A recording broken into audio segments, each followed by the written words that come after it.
Il y a une époque où il n'y avait pas besoin d'effets spéciaux ni de millions de dollars pour faire un film. Et si vous êtes là, c'est que vous aimez bien ce cinéma. Alors comme mon petit stagiaire Grégoire, t'as quel âge mon bonhomme? 19 ans. Eh ben dis donc, la vie t'a pas épargné toi. Vous voulez en savoir plus sur le film que vous êtes venu voir? Cette émission est faite pour vous. En effet, vous nous avez certainement reconnus. Ou pas. Si nous avons traversé notre petite fenêtre internet pour venir sur grand écran, c'est par passion pour le cinéma, et c'est pour vous. Et pour le salaire? Aussi. Aujourd'hui, vous êtes venus pour ça, nous allons vous parler de La Traversée de Paris sortie en 1956.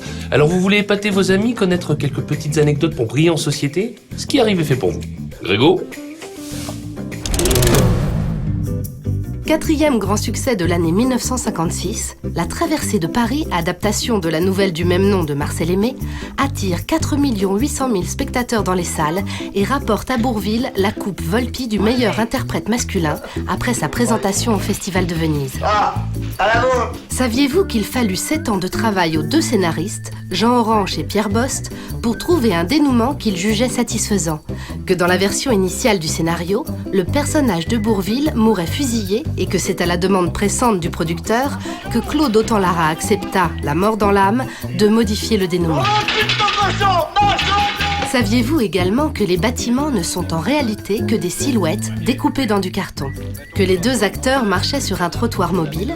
Ou encore qu'en apprenant l'adaptation de sa nouvelle au cinéma, Marcel Aimé fit pression sur le réalisateur pour que Bourvil soit remplacé par Bernard Lier. Que tu dis?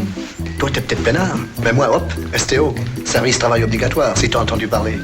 Parce que moi, je suis chômeur. Afin de garder Bourvil, le réalisateur passa un accord avec le producteur du film et s'engagea à ramener le budget de 200 à 80 millions de francs. Tu vas rendre cet argent-là! Ça vous a plu? Comme vous m'êtes sympathique, je vais vous donner une petite anecdote en plus sur le cinéma qui viendra parfaire votre culture cinématographique. L'anecdote qui calme tout le monde, même tes amis les plus calés.